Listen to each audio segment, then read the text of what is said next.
কিভাবে 1 plus 2 plus 3 plus dot dot dot plus n পর্যন্ত সংখ্যাগুলোর যোগফল নির্ণয়ের জন্য অ্যালগরিদম ফ্লোচার্ট এবং সি প্রোগ্রাম তৈরি করতে হয়, অর্থাৎ 1 হতে n পর্যন্ত সংখ্যাগুলোর যোগফল নির্ণয়ের জন্য অ্যালগরিদম ফ্লোচার্ট এবং সি প্রোগ্রাম দেখিয়ে দিয়েছি।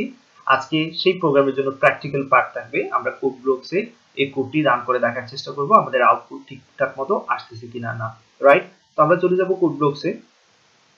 এবং ভিডিও শুরুতে আরেকটা কথা বলে নিই যে আমি অনেকগুলো ভিডিও কিন্তু আপনাদের জন্য তৈরি করেছি। প্রত্যেকটা ভিডিও দেখার সময় ভিডিওর পাশে যে নাম্বার দেওয়া আছে সেই নাম্বার অনুযায়ী ভিডিওগুলো দেখার চেষ্টা করবেন, ঠিক আছে? ধারাবাহিকভাবে যদি ভিডিওগুলো দেখতে থাকেন তাহলে সবগুলো টপিক খুব সহজেই আয়ত্ত করতে পারবেন আপনারা, ওকে? রাইট, তো আমরা কি করব, আমরা 1 থেকে n পর্যন্ত সংখ্যাগুলোর যোগ নির্ণয়ের জন্য আমরা কি করব, একটা সি প্রোগ্রাম তৈরি করব। তাই প্রথমে ফাইলে গিয়ে নিউ এমটি ফাইল তৈরি করে নিচ্ছি, দেন ফাইলটা সেভ করে নেব। ফাইলে গিয়ে সেভ ফাইল, ধরা যাক আমাদের আজকের প্রোগ্রামের নাম দিয়ে দিচ্ছি আমি সিরিজ 2, যে কোনো নাম দিয়ে দিতে পারেন, আমি সিরিজ 2 দিয়ে দিচ্ছি। সেভ করে নিলাম। বেসিক স্ট্রাকচার তৈরি করে নেব। সো বেসিক স্ট্রাকচার তৈরি করে নিলাম এখানে। তো আমাদের কাজ হচ্ছে কি করব, আমরা 1 প্লাস 2 প্লাস 3 প্লাস এরকম dot dot dot plus n সংখ্যক সংখ্যা পর্যন্ত যোগ বের করব। 1 থেকে n সংখ্যক সংখ্যা পর্যন্ত যোগ করব।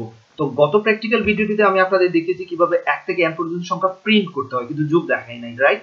শুধু প্রিন্ট করাটা দেখাইছি।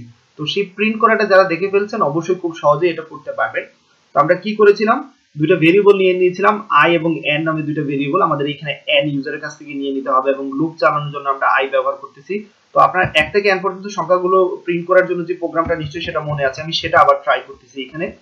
যে আমি বলতেছি এন্টার n, ইউজারের কাছ থেকে আমরা n টা নিয়ে নিচ্ছি, লাস্ট ভ্যালুটা নিয়ে নিচ্ছি সিরিজের স্ক্যানএফ ফাংশনের সাহায্যে আমরা সেটা নিয়ে নিচ্ছি। n এর মধ্যে আমি ভ্যালুটা রেখে দেব। এবার আমার কাজ হচ্ছে কি করা, আমাদের প্রোগ্রামটা 1 থেকে, আমাদের লুপটা 1 থেকে কত পর্যন্ত চালানো, n পর্যন্ত চালানো, রাইট? প্রতিবার ব্যবধান হচ্ছে 1 1 করে, তাই i++ দিয়ে দিচ্ছি, রাইট? তো আমরা কি করেছিলাম, এখানে প্রিন্টএফ দিয়ে দিয়েছিলাম, %d দিয়ে i এর ভ্যালু প্রিন্ট করছিল আমাদের প্রোগ্রামটা, ওকে? 1 থেকে n পর্যন্ত সংখ্যা প্রিন্ট করার ছিল এই প্রোগ্রাম। তো আবার আউটপুট দেখাচ্ছি আপনাদের।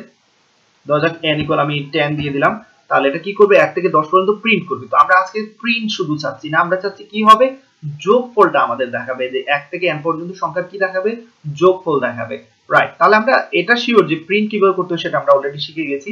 এইখানে হচ্ছে প্রিন্টার, রাইট? লুপের ভিতরে হচ্ছে প্রিন্টার। তো আমরা আজকে যোগ করব, ঠিক আছে? প্রথমে যখন 1 প্রিন্ট হবে সেটা আমাদের কাউন্ট করতে হবে, যখন 2 প্রিন্ট হবে সেটাও যোগ করতে হবে, 3 প্রিন্ট হবে, প্রত্যেকটা আমরা প্রিন্ট যোগ করতে চাচ্ছি, রাইট? তাহলে যোগের জন্য একটা ভেরিয়েবল নিয়ে নিচ্ছি sum = 0, যে 1 থেকে n সংখ্যক সংখ্যাগুলোর কি করব, আমরা যোগ নির্ণয় করব এবং যোগ করে যোগফলটা রেখে দেব সাম এর মধ্যে, ওকে? তো সেটার জন্য আমরা যেটা করতে পারি, প্রিন্টএফ এর নিচেই আমরা চাইলে এই কাজটা করে নিতে পারি। আপনারা চাইলে প্রিন্টএফ ইউজ নাও করতে পারেন, কোনো সমস্যা নাই, বাট বোঝানোর জন্য জাস্ট প্রিন্টএফটা আমি ইউজ করতেছি এখানে, ওকে? তো আমরা কি করব, প্রতিবার সাম এর ভ্যালুর সাথে i এর ভ্যালু যোগ করব, কারণ i এর প্রথম ভ্যালু হচ্ছে 1, আমরা জানি সিরিজটা 1 থেকে শুরু হবে, সুতরাং সামের সাথে 1 যোগ হবে, দেন i এর ভ্যালু একটা পর্যায়ে হবে 2, সেটা সামের সাথে যোগ হবে, দেন i এর ভ্যালু হবে 3, সেটাও সামের সাথে যোগ হবে। সুতরাং প্রতিবার সামের সাথে যোগ হয়ে যোগফলটা কার মধ্যে থাকবে, সামের মধ্যে, ওকে? তারপর যখন লুপের কাজ শেষ তখন আমরা সামটা প্রিন্ট করে দিতে পারি। একেবারে ফাইনালি আমরা সামটা কি করতে পারি, প্রিন্ট করে দিতে পারি। সাম = %d, একটা নিউ লাইন দিয়ে দিতে পারি, প্রিন্ট করবে সামের ভ্যালু, ওকে? সো একটা আউটপুটের মাধ্যমে আমরা জিনিসটা একটু সহজে বুঝতে পারবো। আমি রান করে দিলাম, এন্টার n, ধরা যাক আমি এখানে 5 দিয়ে দিলাম। সুতরাং প্রোগ্রামটা 1 to 5 পর্যন্ত চলবে। তাহলে কি হবে, 1 to 5 পর্যন্ত সংখ্যাগুলো হচ্ছে 1 2 3 4 5 এবং প্রতিটা সংখ্যা এই যে একটা আরেকটার সাথে যোগ করলে কি দাঁড়াচ্ছে, 5 4 9 9 3 12, 12 এর সাথে 2 যোগ করলে হচ্ছে 14, 14 and 1 হবে 15। তাহলে সাম ইকুয়াল আসছে 15। সুতরাং 1 থেকে n পর্যন্ত সংখ্যা কি করতে পারতেছে, যোগ করতে পারতেছে। সামটাকে নিচের লাইনে নিয়ে নিতে পারে, আউটপুটটা দেখতে সুবিধা হবে। সুতরাং ঠিক সামের আগে একটা নিউ লাইন দিয়ে দিতে পারি চাইলে আমরা। আশা করি এইবার আমাদের আউটপুটটা ঠিকঠাক মতোই আসবে। আবার আমি এখানে 5 দিয়ে দিচ্ছি, দুঃখিত, এখানে 5 দিয়ে দিচ্ছি, তাহলে ঠিকমতোই আউটপুট আসতেছে। তাহলে প্রোগ্রামটা কিভাবে কাজ করতেছে, n = যখন আমরা 5 দিয়ে দিলাম, ইউজার যখন 5 দিবে তখন কি হবে, n এর মধ্যে 5 ঢুকবে। তাহলে প্রোগ্রামটা 1 থেকে 5 পর্যন্ত চলবে, তাই তো? 1 থেকে কত পর্যন্ত, 5 পর্যন্ত চলবে। প্রথমবার যখন 1 এইখানে লুপের মধ্যে ঢুকতে চাইবে, যখন i এর ভ্যালু হচ্ছে 1, চেক করবে 1 থেকে 5 বড় কিনা না, অবশ্যই 1 থেকে 5 বড়, তাহলে ভিতরে ঢুকবে, i এর ভ্যালুটা প্রিন্ট করতেছে।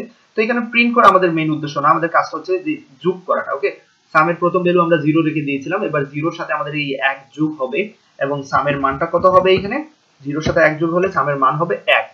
তারপর আবার লুপে চলে যাবে, i এর ভ্যালু আগে ছিল 1, এবার হবে 2, চেক করবে যে 2 থেকে 5 বড় কিনা না, অবশ্যই 2 থেকে 5 বড়, তাহলে আবারও লুপের বডির মধ্যে ঢুকবে, সেটা প্রিন্ট করতেছে এবং সামের আগের ভ্যালুর সাথে এবার আমাদের এই i এর ভ্যালু অর্থাৎ 2 কি হবে, যোগ হবে, তাহলে 1 আর 2 যখন যোগ হবে তখন হবে সেটা 3।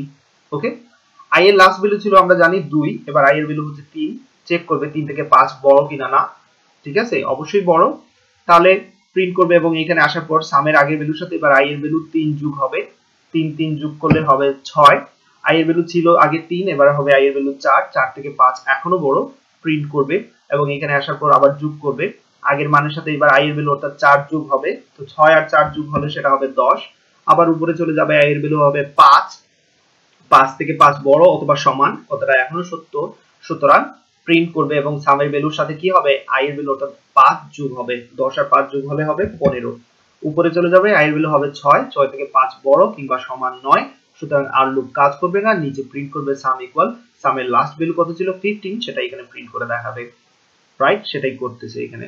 তো আসলে আমরা চাইলে এই প্রোগ্রামটাকে আরেকটু মডিফাই করতে পারি, এইখানে এই প্রোগ্রামটা আসলে 1 থেকে n পর্যন্ত সংখ্যার যোগফল নির্ণয়ের জন্য শুধু সাহায্য করবে এমন না, এটাকে জাস্ট একটু চেঞ্জ করে অনেক কিছু করা যায়। যেমন আমি যদি এখানে যেটা আপনাদের দেখাতে চাই যে 1 থেকে n পর্যন্ত জোড় সংখ্যাগুলোর যোগফল নির্ণয় করব আমরা, 1 থেকে n পর্যন্ত জোড় সংখ্যা, দ্যাট মিন্স সিরিজটা হচ্ছে এরকম যে 2 plus 4 plus 6 plus plus dot dot dot plus n পর্যন্ত, ঠিক আছে। তাহলে 1 থেকে n পর্যন্ত জোড় সংখ্যাগুলোর যোগফল, তাহলে আমাদের যে জায়গায় চেঞ্জ করতে হবে যে এখানে লুপটা কত থেকে শুরু হবে, সিরিজের প্রথমে এইদিকে লক্ষ্য রাখবেন কত থেকে শুরু হবে, ঠিক লুপ এক্স্যাক্টলি সেই জায়গা থেকে শুরু হবে এবং কত পর্যন্ত চলবে, n পর্যন্ত, তাই এখানে n থাকবে এবং প্রতিবার ব্যবধান কত কত করে, 2 2 করে, সুতরাং এখানে আমাদের i এর মান 2 2 করে বাড়াতে হবে, তাহলে এই i ইকুয়াল কি হবে, i ইকুয়াল হবে i প্লাস 2, তাহলে আমাদের প্রোগ্রামটা কিন্তু শেষ। ওকে, এবার যদি রান করে দেখি আমরা,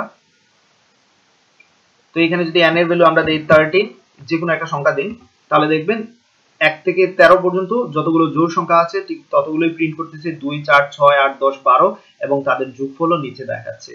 তাহলে জাস্ট একটু চেঞ্জ করেই অনেক কিছু করা যায়। 1 থেকে n পর্যন্ত সংখ্যাগুলো যদি আপনি যোগ করতে পারেন তাহলে অনেক কিছুই করতে পারবেন, রাইট। আপনি যদি এবার দেখতে চান 1 থেকে n পর্যন্ত বিজোড় সংখ্যাগুলোর যোগফল, এক্স্যাক্টলি এটা দিয়ে করতে পারবেন। তাহলে 1 থেকে n পর্যন্ত বিজোড় সংখ্যার যোগফলের সিরিজটা হবে এরকম 1 প্লাস 3 প্লাস 5 প্লাস এরকম dot dot dot plus n পর্যন্ত, রাইট। তাহলে আমাদের সিরিজটা কত থেকে শুরু হচ্ছে, 1 থেকে, সুতরাং লুপটাও শুরু করতে হবে 1 থেকে, তারপর কি কত হতে হবে, 3, তাহলে দেখুন একের পরে কি 3 হচ্ছে, হ্যাঁ অবশ্যই হচ্ছে, এখানে যেহেতু ব্যবধান 2 2 করে দেয়া আছে, তাহলে প্রথমে i এর ভ্যালু 1, সেটা 1 এখানে যোগ হবে এবং 1 এর সাথে 2 যোগ হলে কি হবে, অবশ্যই বুঝতে পারতেছেন 3, তারপর এবার 5, তারপর এবার 7, অর্থাৎ বিজোড় সংখ্যাগুলো এখানে প্রিন্ট করবে। তো আউটপুট চেক করে নিতে পারেন, যে কোনো একটা ভ্যালু দিয়ে দিচ্ছি, এখানে 30 দিয়ে দিচ্ছি, তাহলে 1 থেকে 13 পর্যন্ত বিজোড় সংখ্যাগুলো হচ্ছে 1 3 5 7 9 11 13 এবং তাদের যোগফল নিচে দেখাচ্ছে 49। তো আপনারা চাইলে যে কোনো ব্যবধানে দেখতে পারেন, আপনি যদি চান ওকে আমরা চাচ্ছি 1 প্লাস 4 প্লাস 7, অর্থাৎ 3 3 করে ব্যবধান এরকম চাচ্ছি, সেটাও করতে পারেন, কোনো সমস্যা নাই। তাহলে আপনাকে জাস্ট 1 থেকে শুরু করতে হবে এবং 3 3 করে ব্যবধানের জন্য এখানে i এর ভ্যালুর সাথে প্রতিবার কত যোগ করতে হবে, 3 যোগ করতে হবে, দ্যাটস ইট, প্রোগ্রাম শেষ। আউটপুট দেখে নিতে পারেন, 15 দিয়ে দিচ্ছি, দেখুন 1 থেকে 15 এর মধ্যে 3 3 করে ব্যবধানের জন্য সিরিজ হচ্ছে এরকম 1 4 7 10, 3 3 করে ব্যবধান কিন্তু 13, তারপর 16 এখানে হবে না, 13 পর 16, যেহেতু আমাদের রেঞ্জ দিয়ে দিচ্ছি 15 পর্যন্ত। ওকে, তাহলে আজকের ভিডিও এতটুকু থাকবে, সবাই ভালো থাকুন, সুস্থ থাকুন এবং প্লিজ আমার চ্যানেলে সাবস্ক্রাইব করতে ভুলবেন না, আপনাদের মতামত জানাতেও ভুলবেন না। ওকে, আল্লাহ হাফেজ।